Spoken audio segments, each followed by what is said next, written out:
Economy class మనము ఎకానమీలో reserve bank of India గురించి చూస్తున్నాం కదండి. ఆల్రెడీ లాస్ట్ క్లాస్లో reserve bank of India functions మనం స్టార్ట్ చేసాం. అందులో ఫంక్షన్స్లో భాగంగా మనము రిజర్వ్ బ్యాంక్ ఆఫ్ ఇండియా కరెన్సీని ముద్రిస్తుంది అని చూసాం. First point. దాంట్లో భాగంగానే కరెన్సీ ముద్రలు ఎక్కడున్నాయి, కాయిన్స్కి సంబంధించి ఎక్కడెక్కడున్నాయి ఇండియాలో ఆ పాయింట్స్ చూసాము. సెకండ్ పాయింట్, మనము reserve bank of India central బ్యాంకుగా వ్యవహరిస్తుంది, అనగా కేంద్ర బ్యాంకుగా వ్యవహరిస్తుంది అనే పాయింట్ కూడా చూసాం. సో ఈరోజు మనము ఆర్బీఐ యొక్క ఫంక్షన్స్ మిగతా ఉంటాయి, అవి చూద్దాము. వాటితో పాటు ఆర్బీఐ యొక్క సబ్సిడరీస్ అది కూడా చూద్దాము.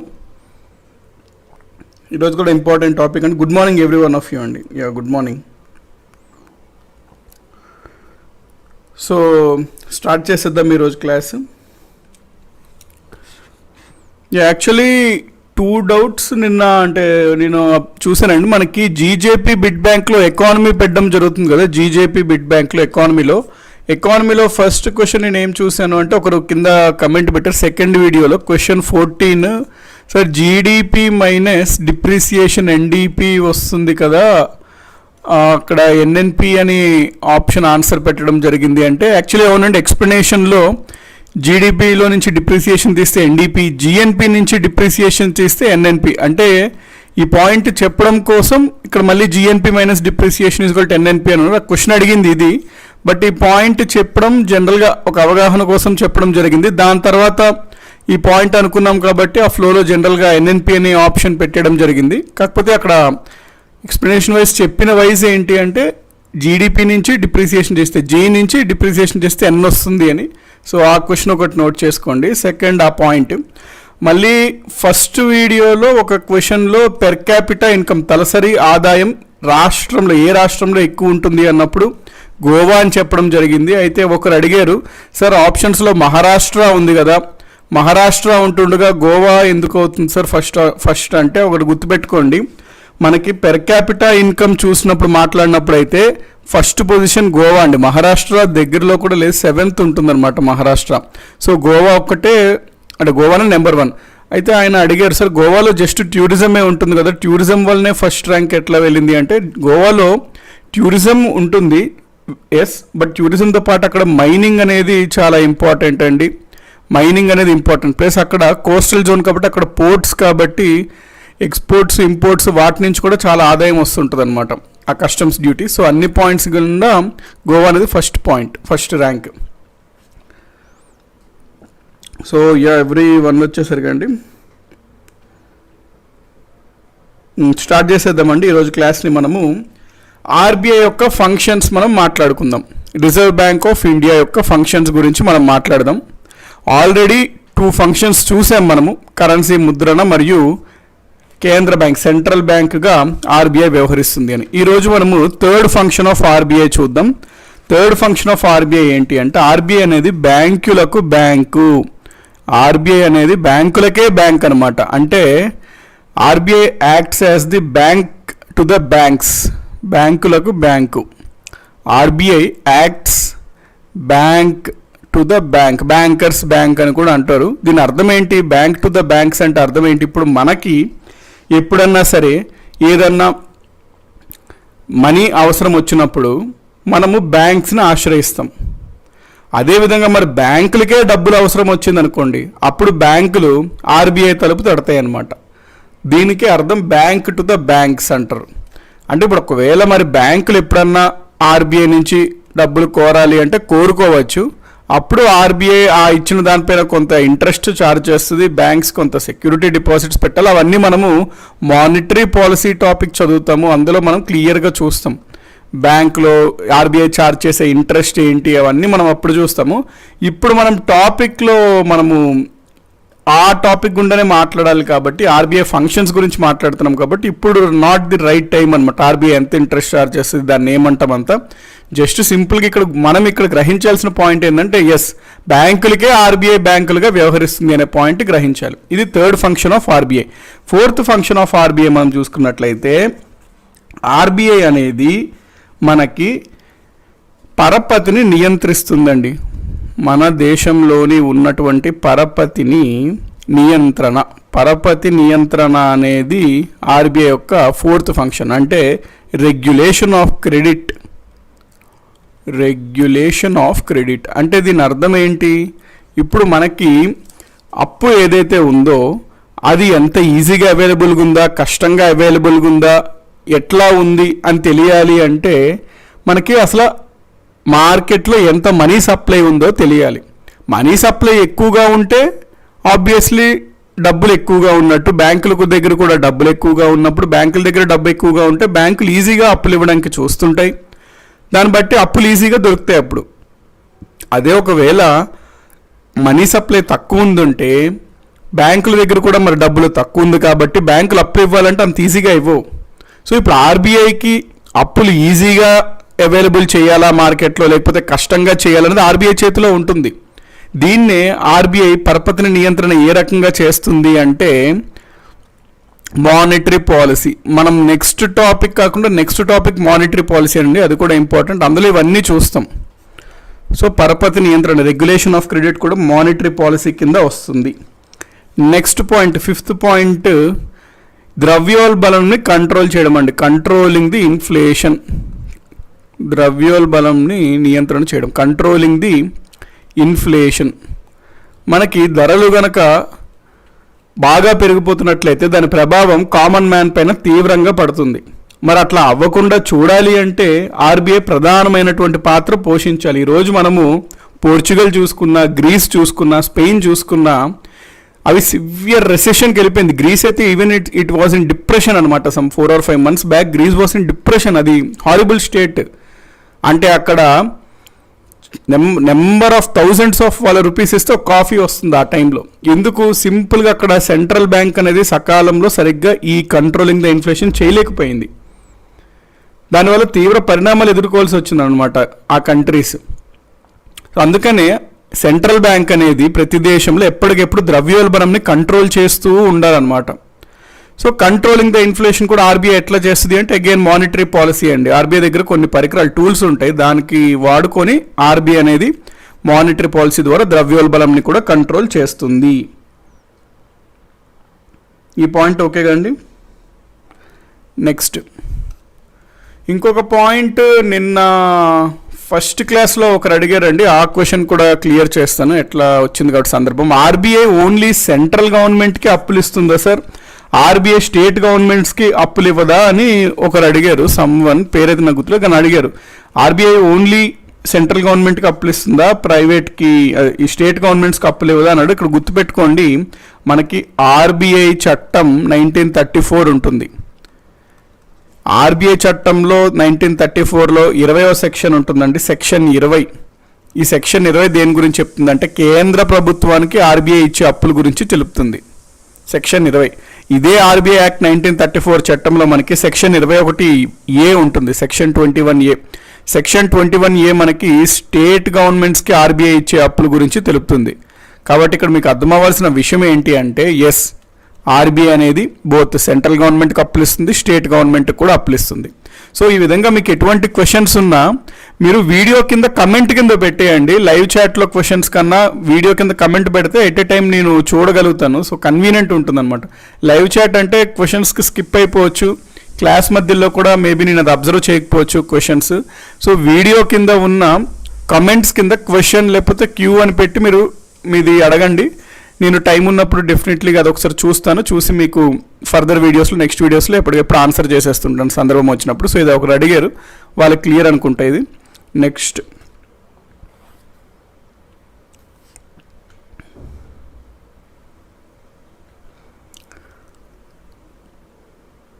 కానీ ఒక్కొక్కసారి ఇన్ఫ్లేషన్ వస్తుంది సార్ అంటున్నారు సాయి కుమార్ పట్నాయక్ గారు. ఎస్ అండి, ఇన్ఫ్లేషన్ జనరల్గా అయితే వస్తుంటుంది, ఒక్కొక్కసారి కొంచెం ఫ్లక్చువేట్ అవుతుంది, ఎక్కువ వెళ్తుంది తక్కువ వెళ్తుంది. అది కూడా ఇప్పుడు మనం మన దగ్గర ఉన్న పరికరాలు ఉపయోగించి బెస్ట్ ఆఫ్ అవర్ ఇంటెన్షన్తో బాగా పెరగకూడదు అని చూస్తాం. అయినా మార్కెట్ చాలా డైనమిక్ కదండి, మనం కంప్లీట్గా నియంత్రణ చేయలేం. సో డెఫినెట్లీ ఇప్పుడు మనం ట్రై చేస్తాం నియంత్రించడానికి, బట్ చాలా డైనమిక్గా ఉంటుందన్నమాట మార్కెట్లో బయట. కాబట్టి yes, however hard we try, sometimes inflation ముందుకు వెళ్తుంటుంది. బట్ ఓకే, మనం ఇప్పుడైతే స్టేబుల్గానే ఉన్నట్టు, మరీ ఇప్పుడు చేజారిపోయినట్టు పరిస్థితి ఉండదు కానీ ఇన్ఫ్లేషన్ ఎప్పుడు మహా అయితే ఒక 2 డిజిట్ ఫిగర్కి వెళ్తుంది, 11%, 12%, అంతే తప్ప ఆ సిచ్యువేషన్ రాదు. గ్రీస్, పోర్చుగల్ ఆ సిచ్యువేషన్ రాదనమాట. ఎందుకంటే ఎఫెక్టివ్గా పనిచేస్తున్నట్టు reserve bank of India. So this is about controlling the inflation. ఇది ఆర్బీఐ యొక్క ఇంకొక ఫంక్షన్. నెక్స్ట్ ఆర్బీఐ యొక్క 6th ఫంక్షన్ మనం మాట్లాడినట్లయితే, ఆర్బీఐ అనేది విదేశీ మారక ద్రవ్య నిల్వల సంరక్షణకర్త అంటారు. అంటే custodian of foreign reserves. Foreign రిజర్వ్స్ని ఫారెక్స్ అంటారు, ఫారిన్ ఎక్స్చేంజ్ రిజర్వ్స్. సో మనకి ఫారిన్ రిజర్వ్స్ ఉంటాయండి. ఫారిన్ రిజర్వ్స్ అంటే ఫారిన్ కరెన్సీస్. యూజువల్గా మనము యుఎస్ డాలర్స్ రూపంలో, యూకే పౌండ్ రూపంలో, ఈ మధ్యన జపాన్ యెన్ రూపంలో కూడా ఉంచుతుంది ఆర్బీఐ. సో ఈ రకంగా ఫారిన్ కరెన్సీస్ ఆర్బీఐ దగ్గర ఉంచుకుంటుంది. ఎందుకు అంటే ఈ ఆర్బీఐ దగ్గర కూడా ఈ ఫారిన్ రిజర్వ్స్ ఉండాలి. లేకపోతే ఒక రూపీ ఎక్స్చేంజ్ రేట్ ఏదైతే ఉంటుందో అది హైలీ ఫ్లక్చుయేట్ అయిపోతుందండి. దీని గురించి మనము ఇంటర్నేషనల్ మార్కెట్ వాటి గురించి చూస్తాం. అందులో ఎక్స్చేంజ్ రేట్ చూస్తాం. ఎక్స్చేంజ్ రేట్లో స్టార్టింగ్గా మనము ఆర్బీఐ ఫిక్స్డ్గా పెట్టేది, ఫిక్స్డ్ మెథడ్ అంటాం.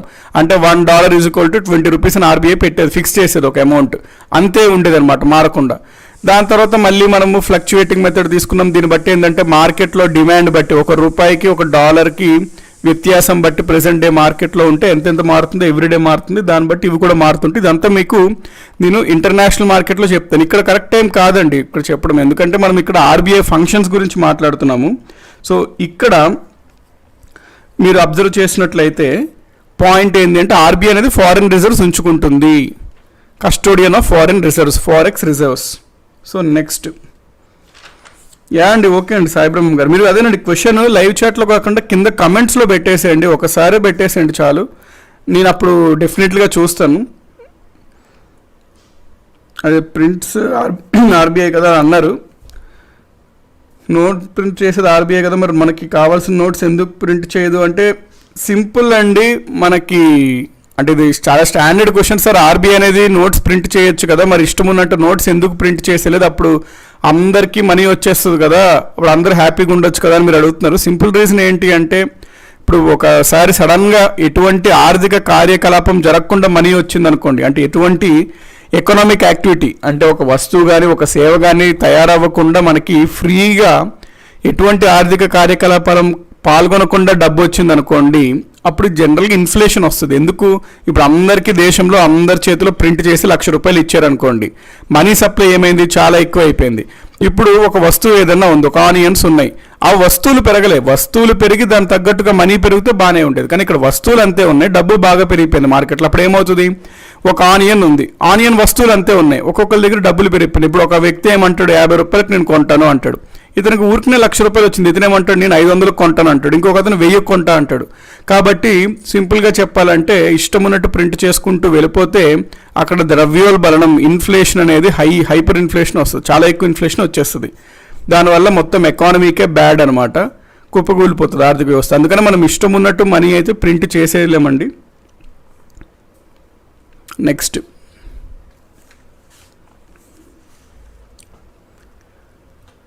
ఆర్బీఐ యొక్క ఆఫీసెస్ జనరల్గా maybe chance of asking in examinations. మొత్తం ఆర్బీఐలో ఎన్ని ఆఫీసెస్ ఉన్నాయి అని అడగచ్చు ఎగ్జామినేషన్స్లో. ఆర్బీఐకి సంబంధించి కొన్ని బుక్స్లో 27 అంటారు, కొన్ని బుక్స్లో 31 అంటారు. ఎందుకు ఆ డిఫరెన్స్ అంటే ఏం లేదండి, ఆర్బీఐ ఆఫీసెస్ పరంగా మనం మాట్లాడినప్పుడు మనకి రీజనల్ ఆఫీసెస్ అని ఉంటాయి, అంటే ప్రాంతీయ ఆఫీసెస్, రీజనల్ ఆఫీసెస్ ఇవి 27 ఉంటాయి అనమాట. ఆర్బీఐ యొక్క రీజనల్ ఆఫీసెస్ 27 ఉంటాయి. ఆర్బీఐ యొక్క సబ్ ఆఫీసెస్ 4 ఉంటాయి. అందుకనే కొన్ని బుక్స్లో 27 అని చెప్తారు, ఇవి పరిగణించకుండా. కొన్ని బుక్స్లో 31 అంటారు. ఎందుకు అంటే ఇది ఓవరాల్గా ఆర్బీఐకి ఎన్ని ఆఫీసులు ఉన్నాయి అంటే 31 ఉంటాయండి. So 31 offices for RBI. ఇక్కడ వరకు ఈ పాయింట్స్ క్లియర్ కదండి. ఇవంతా ఏంటి అంటే ఆర్బీఐకి సంబంధించి ఫంక్షన్స్ చూసాము.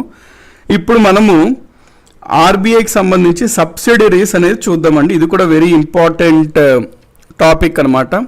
సబ్సిడరీస్ అంటే అనుబంధ సంస్థలు. ఆర్బీఐ కింద ఉన్నటువంటి అనుబంధ సంస్థలు ఏవేవి ఉన్నాయో మనం చూద్దాం.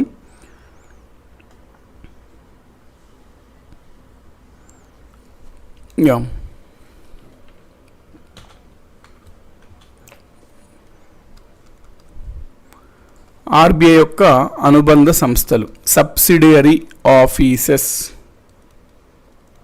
ఆర్బీఐ యొక్క సబ్సిడరీస్, ఆర్బీఐ యొక్క అనుబంధ సంస్థలు.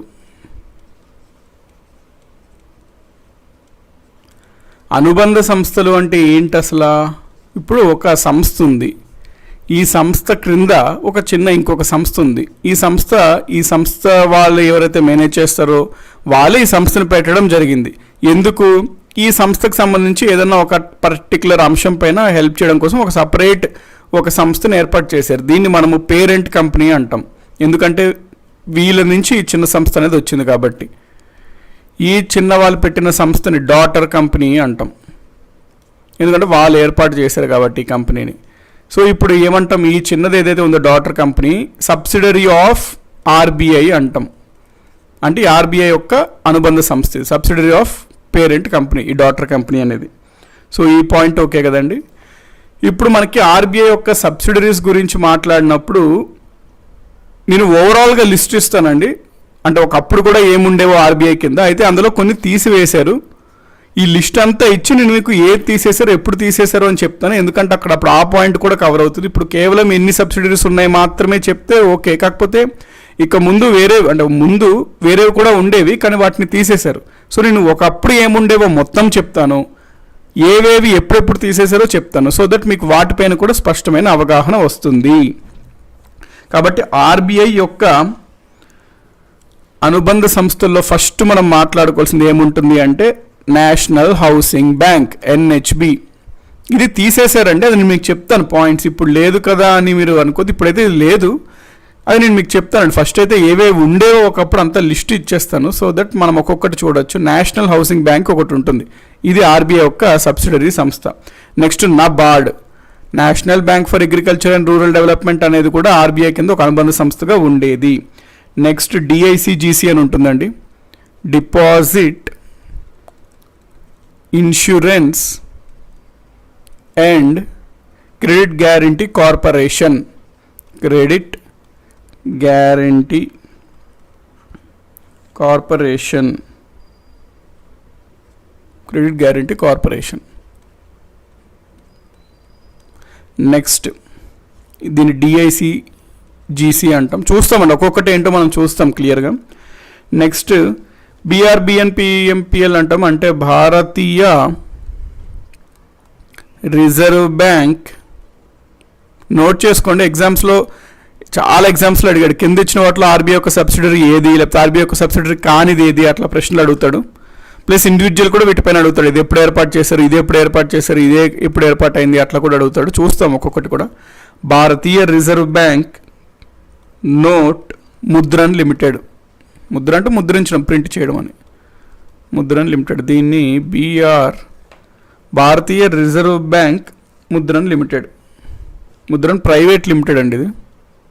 సో బిఎన్ఎంపిఎల్ అని అంటారు. నెక్స్ట్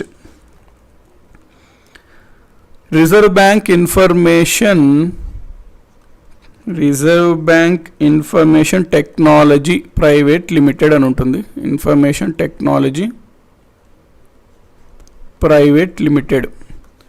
దీన్ని reserve bank information technology private limited, REIT ఇట్లా అంటారు, ఆర్ఈబిఐటి అంటారండి యాక్చువల్లీ దీన్ని, ఆర్ఈబిఐటి అంటే ఈ స్మాల్గా రాస్తారు, reserve bank information technology. Next ఆరో సంస్థ, ఇది లాస్ట్ది, ఇఫ్తాస్ అంటాం, ఇండియన్ ఫైనాన్షియల్.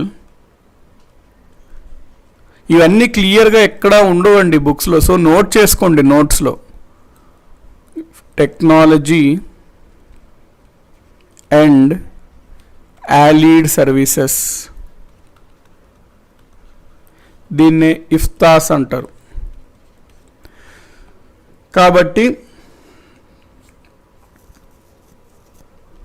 మనము ఈ సంస్థలు ఏవైతే ఉన్నాయో 6 సంస్థలు ఆర్బీఐ కింద అనుబంధ సంస్థలుగా ఉంటున్నాయండి. అయితే ఇందులో కొన్నిటిని తీసేశారు. ఇప్పుడు వాటి గురించి చూద్దాం. మొట్టమొదటిగా మనం మాట్లాడాల్సింది నేషనల్ హౌసింగ్ బోర్డు గురించి, నేషనల్ హౌసింగ్ బ్యాంక్ గురించి.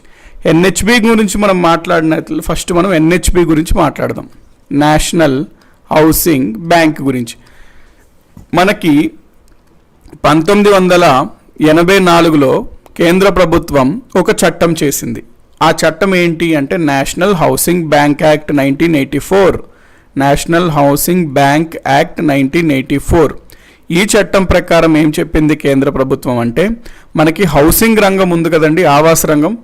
ఈ హౌసింగ్ రంగంలో బ్యాంకులు సరిగ్గా లోన్లు ఇవ్వలేకపోతున్నాయి హౌసింగ్కి సంబంధించి. కాకపోతే ఈ నిర్మాణం హౌసింగ్ అనేది చాలా ప్రముఖమైన అవసరం అన్నమాట మన దేశంలో. ఇది బాగా అభివృద్ధి చెందితే పీపుల్ యొక్క స్టాండర్డ్స్ అభివృద్ధి చెందుతాయి, ఎంప్లాయ్మెంట్ పెరుగుతుంది, ఓవరాల్గా దేశం అనేది అభివృద్ధి పదంలో వెళ్తుంది. కానీ మరి హౌసింగ్కి కావాల్సిన క్రెడిట్ పర్పస్ లోన్ అనేది సరిగ్గా అవైలబుల్ అవ్వట్లేదు, బ్యాంక్స్ అనేవి ఇవ్వట్లేదు.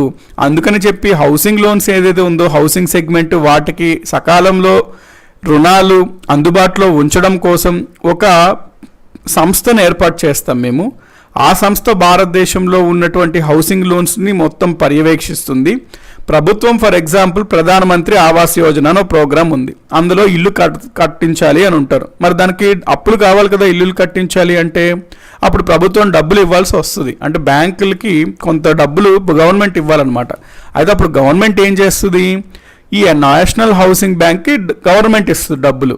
ఈ నేషనల్ హౌసింగ్ బ్యాంక్ ఏం చేస్తుంది, బ్యాంకులకి ఎస్బీఐ, పిఎన్బి వీళ్ళకి ఇస్తుంది. చూడండి, మీకు నేను ఇంత డబ్బులు ఇస్తున్నాను, అవి మీరు హౌసింగ్ లోన్ల కోసం వాడండి, వాటి యొక్క అవైలబిలిటీ ఈజీగా చేయండి జనాలకి అని చెప్పి మనకి నేషనల్ హౌసింగ్ బ్యాంక్ తెలుపుతుంది.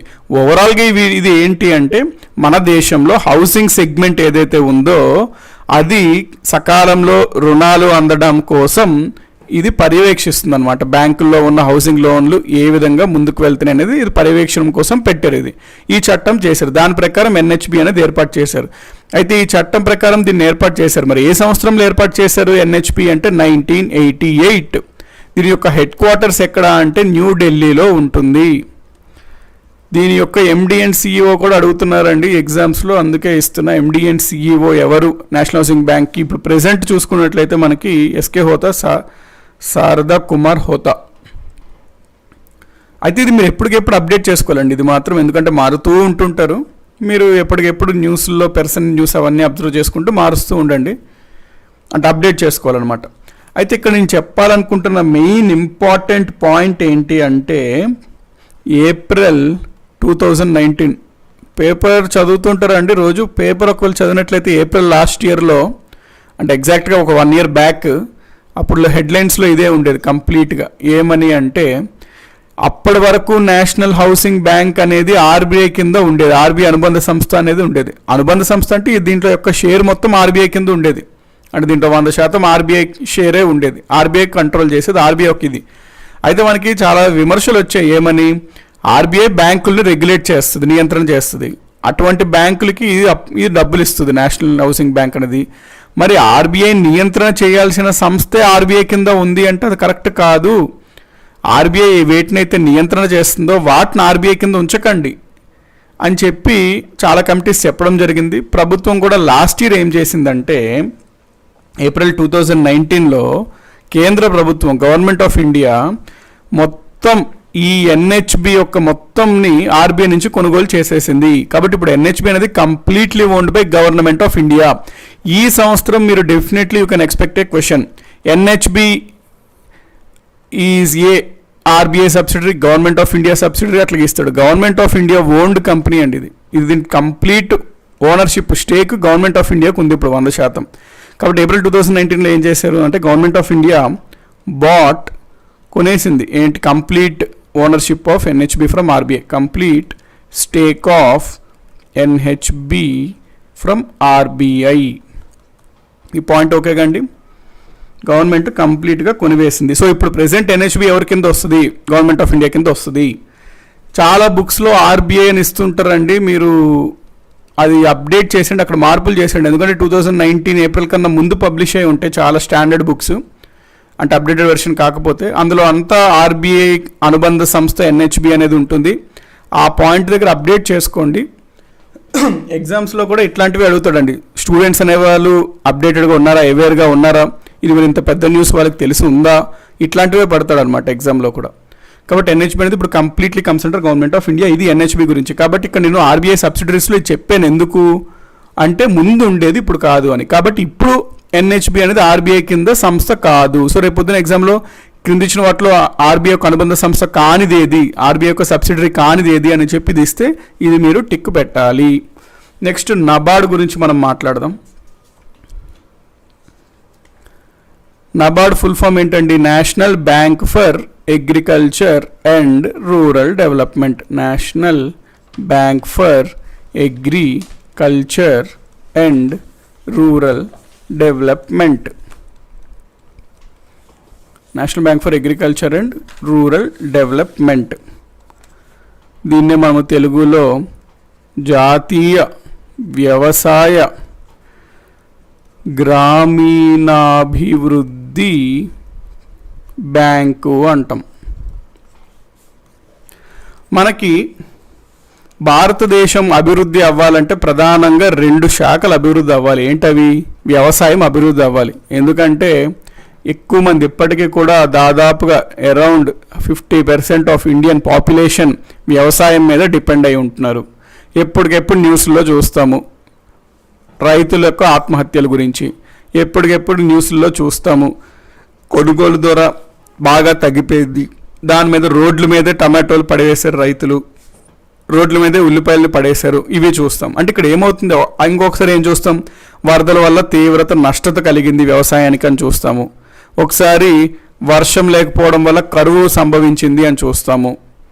ఇవన్నీ ఏంటి చూసారా? ప్రాబ్లం ఒకటి కాదు వ్యవసాయానికి, అన్ని దిక్కుల నుంచి ఉంది. వాన ఎక్కువ పడినా ప్రాబ్లమే, వాన పడకపోయినా ప్రాబ్లమే, పంట బాగా వస్తే మార్కెట్లో ప్రాబ్లం, పంటే అప్పుడప్పుడు రాదు, ఈ అప్పుడప్పుడు చీడ పురుగులు పట్టి పంట మొత్తం నాశనం అయిపోయింది అని వస్తాయి. సో వ్యవసాయానికి అన్ని వైపు నుంచి ప్రాబ్లమ్స్ ఉన్నాయి. మరి దీన్ని సమర్థంగా ఎదుర్కోవాలి అంటే ఏదో మొక్కుబడిగా కొన్ని చర్యలు చేసి టాప్ లెవెల్లో కొన్ని చర్యలు తీసుకుంటే అవ్వదండి. దీనికి మనము ఫండమెంటల్ పాయింట్స్ పట్టాలి. మనం అగ్రికల్చర్ టాపిక్లో చదివినప్పుడు ఇవన్నీ చూస్తాం. వ్యవసాయానికి ప్రాబ్లమ్స్ ఏంటి, వాటి కమిటీస్ ఏమేమి వేశారు, ఏమేమి సూచనలు చేశారు, అవన్నీ చూస్తాము. ఎట్ ప్రెసెంట్ మనం నబార్డ్ ప్రస్తావనలో వ్యవసాయం గురించి మాట్లాడినప్పుడు వ్యవసాయానికి జనరల్గా ప్రధానమైన ప్రాబ్లం ఇప్పుడు ఏంటి అంటే వాళ్ళకి సకాలంలో రుణాలు అందుబాటులో రావట్లేదు. బ్యాంకుల దగ్గరికి రైతు వెళ్తే నాకు అప్పు కావాలి అంటే నీ దగ్గర ష్యూరిటీ ఉందా అని అంటారు. నా దగ్గర ఏముంటుంది అంటే మరి మేము ఇవ్వము అంటారు. ఎందుకు? రైతులు ఎక్కువ మంది కౌలు రైతులు అండి చేసేది. అంటే ఆ పొలం వేరే వాళ్ళది ఉంటుంది, వీళ్ళు నెల నెల కొంత డబ్బులు ఇచ్చుకొని అందులో పని చేస్తారు. మరి ఆ పొలం ఇతంది కాదు, జస్ట్ ఇతను పని చేస్తారనమాట అంతే. ఇతను మరి బ్యాంక్ వెళ్తే ఆ పొలం ఇతంది కాదు కదా, మరి ష్యూరిటీ ఇవ్వడానికి ఏం లేదు, నీకు నేను అప్పు ఇవ్వను, వెళ్ళిపో బ్యాక్ అంటారు బ్యాంక్. మరి ఇతను ఆ టైంలో డబ్బులు అందుతేనే ఆ డబ్బుల్ని పెట్టుబడిగా పెట్టుకొని ఫెర్టిలైజర్స్, ఎరువులు, పెస్టిసైడ్స్ అవన్నీ కొనుక్కొని, విత్తనాలు కొనుక్కొని నాటి ఒక 3 నెలలు ఎంతో చేస్తే వచ్చిన పంట అమ్మి ఆ అప్పు తీర్చి కొంత అతనికి మిగిల్చుకుంటాడు. కానీ అసలు అప్పే దొరకకపోతే మరి అతని పరిస్థితి అనేది చాలా దారుణంగా అయిపోద్ది అనమాట. నెక్స్ట్ గ్రామీణ అభివృద్ధి, rural development. India lives in villages అంటారు గాంధీజీ. గ్రామాల్లో ఈ భారతదేశం బ్రతుకుతుంది అని. అంటే గ్రామాల్లో ఉంటుంది భారతదేశం, అంటే అసలైన భారతదేశం అంటే గ్రామాల్లో ఉంటుంది అనమాట. మరి అట్లాంటి గ్రామీణ అభివృద్ధి అవ్వాలి అంటే దానికి కూడా ప్రధానంగా కావాల్సింది ఏంటి అంటే క్రెడిట్ ఫెసిలిటీస్, సకాలంలో అప్పు. మరి దొరుకుతుందా అంటే దొరకట్లేదు, దానికి చాలా ప్రాబ్లమ్స్ ఉన్నాయి. బ్యాంకులు ఎవరికి ఇంట్రెస్ట్ ఉండదండి గ్రామీణ ప్రాంతాల్లో అప్పులు ఇవ్వడానికి, వాటికి ఇంట్రెస్ట్ ఉండదు. సో ఈ రకంగా ఉంది కాబట్టి మనకి కేంద్ర ప్రభుత్వము బి శివరామన్ కమిటీని ఏర్పాటు చేసింది. ఏంటి మరి ఈ 2 శాఖలు ముఖ్యము, మరి అక్కడ అనుకున్నంత రీతిలో సరిగ్గా అవ్వట్లేదు, మరి దీనికి ఏం చేద్దాం మనము అని బి శివరామన్ కమిటీ ఏర్పాటు చేసింది 1982లో. ఈ కమిటీ అంతా పరిశీలించి ఏం చెప్పిందంటే, చూడండి బ్యాంకుల్ని మనము పెట్టి ఆ బ్యాంకులకి ఈ రుణాలు ఇవ్వండి అని చెప్తే మనం బ్యాంకుల మీద తోసేస్తే అది ఆ బాధ్యత. బ్యాంకులు వాణిజ్య బ్యాంకులు ఎందుకు ఇస్తారండి షూరిటీ లేకుండా? ఎందుకు? వాళ్ళకే లాస్, అది ఆబ్వియస్లీ ఎక్కువ రిస్క్ ఉంటుంది. మరి వాళ్ళు ఎందుకు ఇవ్వడానికి ఇష్టపడతారు? ఆఫ్టర్ ఆల్ బ్యాంక్స్ కూడా కంపెనీస్ లాంటివే కదా, అవి కూడా profit making intention, profit motive companies. మరి వాళ్ళు ఇవ్వడానికి ఇష్టపడరు. అందుకని చెప్పి దీంట్లో మన పాత్ర ఉండాలండి, ప్రభుత్వం పాత్ర. ప్రభుత్వం ఏం చేయాలి అంటే ఒక సంస్థను ఏర్పాటు చేయాలి, ఆ సంస్థకి ప్రభుత్వం డబ్బులు ఇవ్వాలి, ఆ సంస్థ ఆ డబ్బులని బ్యాంకులకి లేకపోతే ఏదైనా ఫైనాన్షియల్ ఇన్స్టిట్యూషన్స్కి అందజేస్తుంది. ఆ డబ్బు ద్వారా వీళ్ళు వ్యవసాయానికి, గ్రామీణాభివృద్ధికి బ్యాంకులు పాటుపడతారు. మనము ఇవ్వాలి ఇన్పుట్స్ అని చెప్పడంతో ఒక సంస్థను ఏర్పాటు చేయండి, బ్యాంకులకి మనము మనీ అందించే విధంగా, బ్యాంకులకి ఒక సంస్థ ఈ రంగాల్లో పర్యవేక్షణ చేసే విధంగా అని చెప్పడం ద్వారా శివరామన్ కమిటీ మనకి 1982 12th జూలై నాడు ఈ నబార్డ్ అనే బ్యాంక్ని ఏర్పాటు చేయడం జరిగింది. 1982 12th జూలై నబార్డ్ని ఏర్పాటు చేయడం జరిగింది. అప్పటి వరకు ఈ శాఖ అగ్రికల్చర్ రూరల్ డెవలప్మెంట్ మరి ఎవరు చూసుకునేవారు అంటే అప్పటి వరకు ARDC అని ఉండేదండి, agriculture and rural development corporation అని ఉండేది. Agriculture and rural development corporation అని ఉంది, కానీ ఇది ఆశించిన స్థాయిలో చేయలేకపోతుంది. అందుకని చెప్పి దీని స్థానంలో ఇది తీసివేసి 12th జూలై 1982న నబార్డ్ని ఏర్పాటు చేశారు. పంచవర్ష ప్రణాళికలో ఏర్పాటు చేశారు, చాలా ఎగ్జామ్స్లో అడిగాడు. నబార్డ్ అనేది ఏ పంచవర్ష ప్రణాళిక కాలంలో ఏర్పాటు చేశారు? 1982లో ఏర్పాటు చేశారు. ఇది comes under 6th 5-year plan అండి. ఇది 6వ పంచవర్ష ప్రణాళిక సమయంలో ఏర్పాటైంది నబార్డు. దీని యొక్క నబార్డ్ ఏ సంస్థ స్థానంలో వచ్చింది అంటాడు? అగ్రికల్చర్ రూరల్ డెవలప్మెంట్ కార్పొరేషన్ స్థానంలో వచ్చింది. శివరామన్ కమిటీ, ఏ కమిటీ సూచన అంటే శివరామన్ కమిటీ. ఈ నబార్డ్ యొక్క హెడ్ క్వార్టర్స్ ఎక్కడ? ముంబై. మరి ప్రభుత్వం శివరామన్ కమిటీ చెప్పిన తర్వాత ఒక చట్టం చేసిందండి ప్రభుత్వం, ఆ చట్టం ప్రకారంగా వచ్చిందనమాట నబార్డ్. మరి చేసిన చట్టం ఏంటి అంటే నబార్డ్ యాక్ట్ 1981.